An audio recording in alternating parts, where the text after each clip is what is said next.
Hello दोस्तों, मैं हूं प्रियंका। और पिछले वीडियो में हमने समझा था कि मोल क्या है। तो पिछले वीडियो में हमने समझा था कि 1 mole is equal to 6.022 into 10⁻23 articles.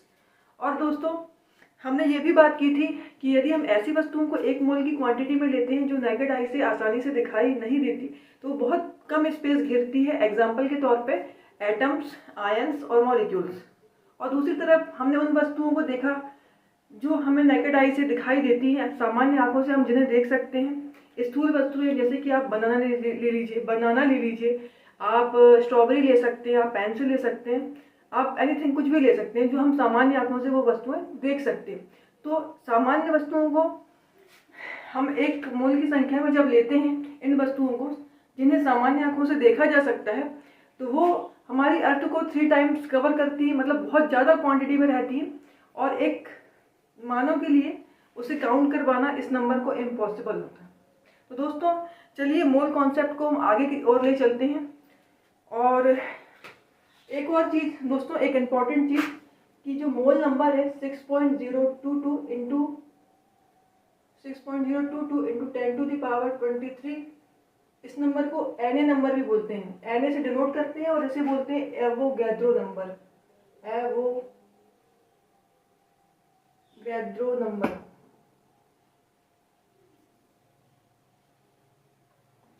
चलिए दोस्तों, अब मोल की यात्रा को हम आगे की ओर बढ़ाते हैं और हम स्टार्ट करते हैं एटॉमिक मास। एटॉमिक मास से शुरुआत करते हुए हम अपने टॉपिक को मोल की तरफ लेके जाते हैं। तो दोस्तों, यदि हमें किसी एटम का मास निकालना है, मान लीजिए हमारे पास एक कार्बन का एटम है और ये है इसका न्यूक्लियस,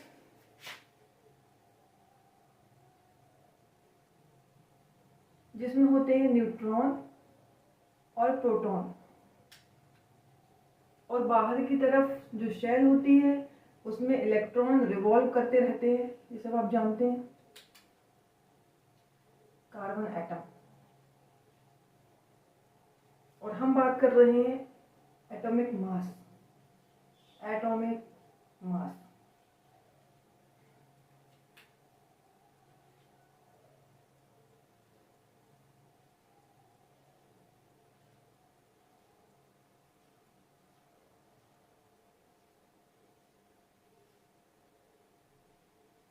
हाँ जी दोस्तों, ये है कार्बन का एटम और उसके न्यूक्लियस में है न्यूट्रॉन और प्रोटॉन, और हमारी जो शेल है उसमें इलेक्ट्रॉन रिवॉल्व करते हैं।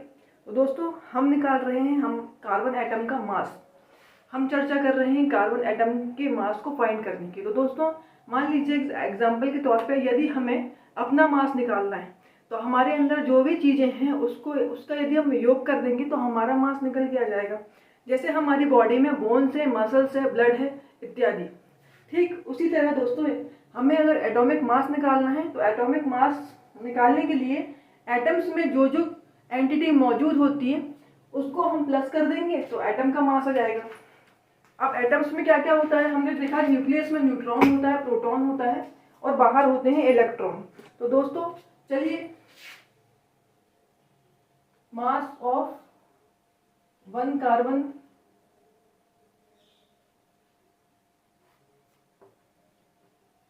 एटम को फाइंड करते हैं।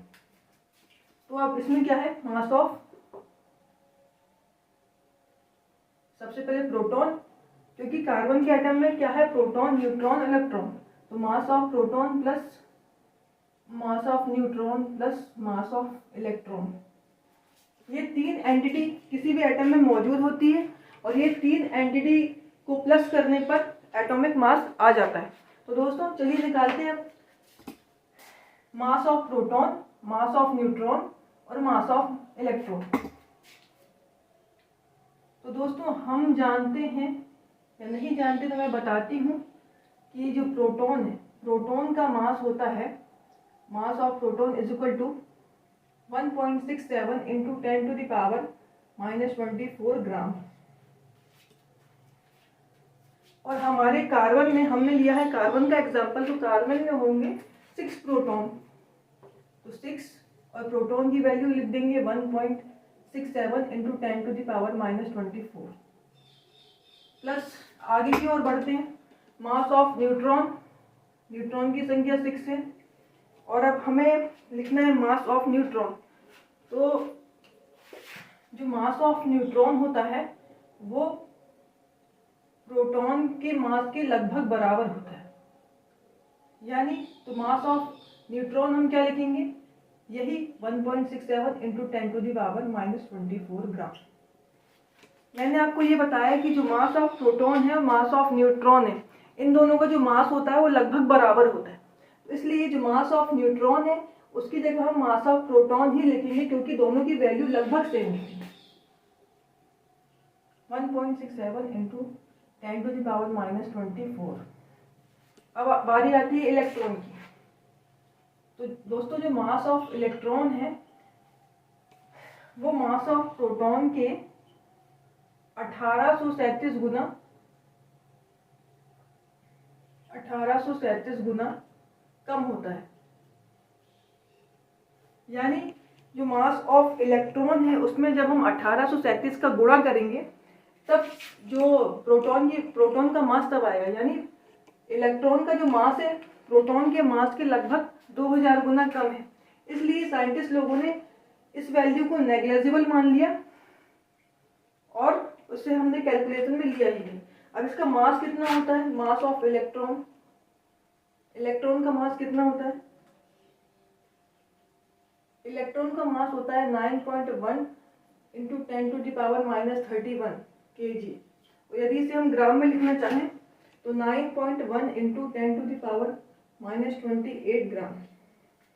ये वैल्यू इस वैल्यू की तुलना में, मतलब प्रोटॉन और न्यूट्रॉन की वैल्यू की तुलना में बहुत कम है। इसे हम कैलकुलेशन में नहीं लेंगे और इसे हम नेग्लिजिबल मान लेंगे, इसे नगण्य मान लेंगे। आगे की ओर बढ़ते हैं। 6 + 6 12 और ये आ जाएगी कॉमन वैल्यू 1.67 इंटू 10⁻⁻24। आगे कैलकुलेट करते हैं 12। अब इस वैल्यू को 1.67 इंटू 10⁻⁻24 इसे AMU भी बोलते हैं दोस्तों। इसे साइंटिस्ट लोगों ने AMU डिनोट किया इस वैल्यू को। तो इसकी जगह लिख देंगे हम AMU। तो दोस्तों हम फाइंड कर रहे थे मास ऑफ 1 कार्बन एटम। तो जो मास ऑफ 1 कार्बन एटम, या फिर इसको सिर्फ कार्बन एटम भी लिख सकते हैं, mass of carbon atom is equal to 12 AMU। तो 1 कार्बन एटम का मास आ गया। और इसके बाद एक डेफिनेशन निकल के आती है AMU की। What is 1 AMU?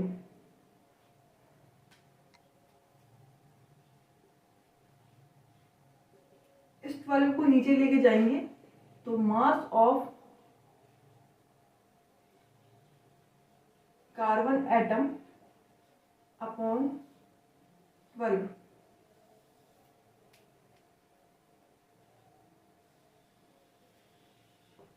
या इसे हम इस तरीके से बोल सकते हैं 1 AMU is equal to 1/12 part of carbon atom, mass of carbon atom.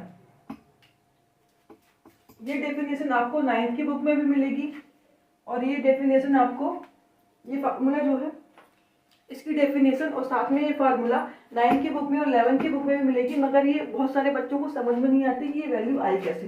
तो ये इस तरीके से है।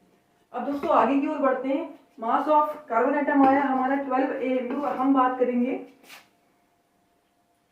Mass of 1 mole carbon atom.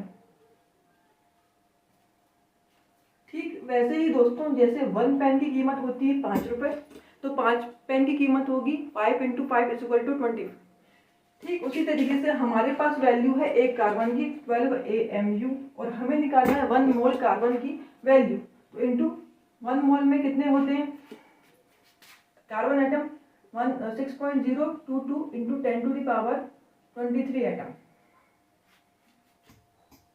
Next solve करते हैं अपन। 12 इंटू AMU की वैल्यू होती है 1.67 इंटू 10⁻⁻24 इंटू 6.022 इंटू 10⁻23। यानी यहाँ पर ये हो रहा है दोस्तों, हमने निकाला 1 कार्बन एटम का मास जो कि आया 12 AMU। उसके बाद फिर हमने देखी AMU की डेफिनेशन, हमने 12 को यहाँ नीचे ले गए तो यहाँ पे AMU की डेफिनेशन निकल के आई 1 AMU is equal to 1/12 part of carbon atom. AMU stand for atomic mass unit. Next हम आगे की ओर चलते हैं दोस्तों। हमने निकाला 1 कार्बन एटम का मास 12 AMU और हमें निकालना था 1 मोल कार्बन एटम का मास। तो ठीक वैसे ही जैसे मैंने आपको एग्जांपल देके बताया, 1 पेन की कीमत 5 रुपए है तो 5 पेन की कीमत कितनी होगी, 5 × 5। ठीक वैसे ही दोस्तों एक कार्बन एटम का मास आ गया 12 AMU, हमें निकालना है 1 मोल कार्बन एटम का मास। तो हम मल्टीप्लीकेशन करेंगे 6.022 इंटू 10⁻23 का। चलिए अब आगे सॉल्व करते हैं। तो दोस्तों इस दोनों की वैल्यू आती है 1। 12 हम निकाल रहे थे mass of 1 mole carbon atom is equal to 12 into 1, यानी कितनी आ गई, 12 ग्राम।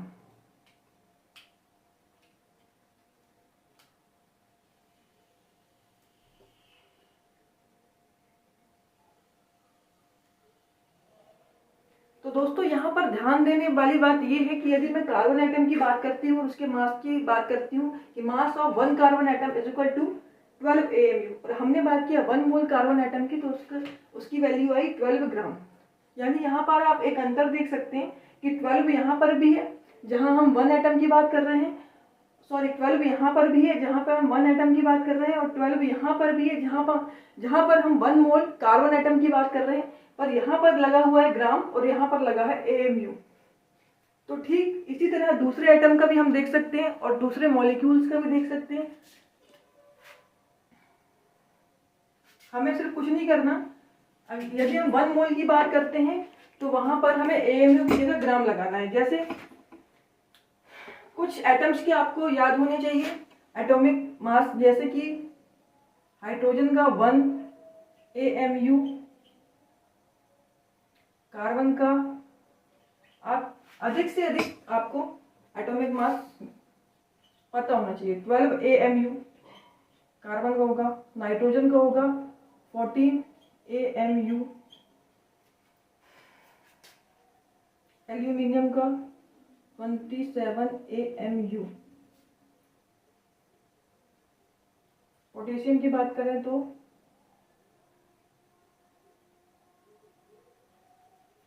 इसके पहले क्लोरीन की बात करते हैं, क्लोरीन का 35.5 AMU, अगर ऑक्सीजन की बात की जाए तो 16 AMU, यदि फास्फोरस की बात की जाए तो 31 AMU,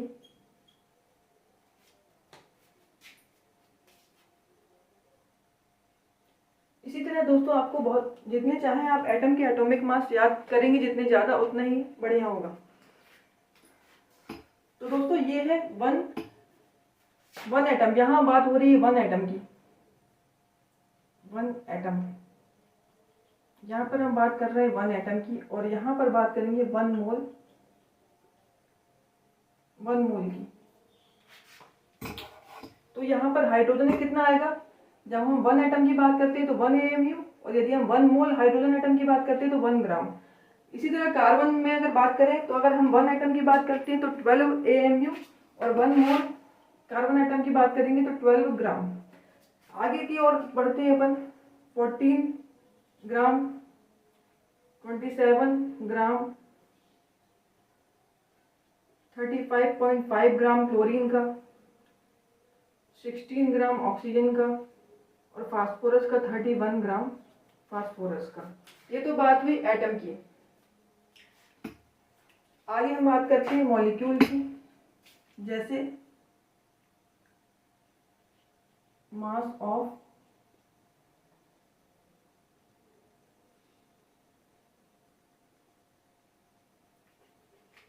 यहाँ मॉलिक्यूल की बात करते हैं, मॉलिक्यूल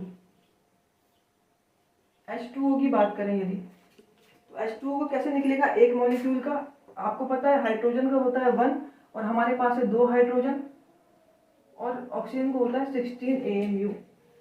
हाइड्रोजन का होता है 1 AMU और हमारे पास है 2 हाइड्रोजन, तो 2 का गुणा होगा और प्लस, और ऑक्सीजन के होता है 16 AMU। ठीक है, इसको यदि हम कैलकुलेट करेंगे तो आएगा 2 + 16 18 AMU। यदि 1 मोल मॉलिक्यूल की बात की जाए, 1 मोल मॉलिक्यूल, तो कितना होगा, कुछ नहीं करना, 18 ग्राम। एक और एग्जांपल लेते हैं NH3 का, अमोनिया का। नाइट्रोजन का होता है 14 AMU प्लस हाइड्रोजन का होता है 1 और हमारे पास है 3 हाइड्रोजन, तो 14 3 1 3 17 AMU। और यदि हमें 1 मोल अमोनिया का निकालना है वजन, तो कितना आएगा 17 ग्राम। तो दोस्तों यहाँ पर हमने ये समझा कि यदि हम एक एटम की बात करते हैं तो जो उसका एटॉमिक मास होता है AMU में होता है, और यदि हम 1 मोल की बात करते हैं तो उसका जो एटॉमिक, उसका जो मॉलिक्यूलर, उसका जो मास होता है, सॉरी उसको मोलार मास बोलते हैं। 1 मोल अगर हम कुछ भी लेते हैं उसको बोलते हैं मोलार मास, मोलार मास। तो उसका मोलार मास वही होता है, सिर्फ ग्राम लगाना पड़ता है। उसको अपन एक चीज और बोलते हैं GAA। यदि हम एटम की बात करते हैं तो gram atomic mass, gram atomic mass. और यदि हम मॉलिक्यूल की बात करते हैं तो इसे बोलते हैं ग्राम GMM, ग्राम मॉलिक्यूलर मास। और मोलार मास तो दोनों को बोलेंगे। 1 मोल की क्वांटिटी में या एटम लिया जाए या मॉलिक्यूल लिया जाए, दोनों को हम मोलार मास बोलेंगे। यानी यहाँ हमने ये सीखा, यदि हम एटम्स की बात करते हैं उसके वजन को हम AMU में डिनोट करते हैं, और यदि हम 1 मोल की संख्या में लेते हैं, चाहे वो अणु हो या परमाणु हो, उसको हम ग्राम में लिखते हैं। मगर जो क्वांटिटी होती है, मतलब जो न्यूट्रॉन्स पर प्रोटॉन्स की संख्या है, वो सेम होती है। जैसे कि हाइड्रोजन का 1 AMU, तो 1 मोल लिया तो 1 ग्राम। चेंज क्या हुआ, यहाँ पर AMU था, यहाँ पर ग्राम आया। ठीक वैसे ही मॉलिक्यूल में देखिए आप कि H2O में 18 AMU, और यहाँ पर हमने 1 मोल की बात की तो यहाँ पे आया 18 ग्राम। तो दोस्तों आशा करती हूँ कि आपने ये कॉन्सेप्ट बहुत अच्छी तरह समझा होगा, और आगे हम देखेंगे मोल इक्वेशन सीखेंगे दोस्तों, और साथ ही मोल के कुछ न्यूमेरिकल्स करेंगे, कुछ क्वेश्चंस करेंगे। तब तक के लिए थैंक यू, बाय बाय।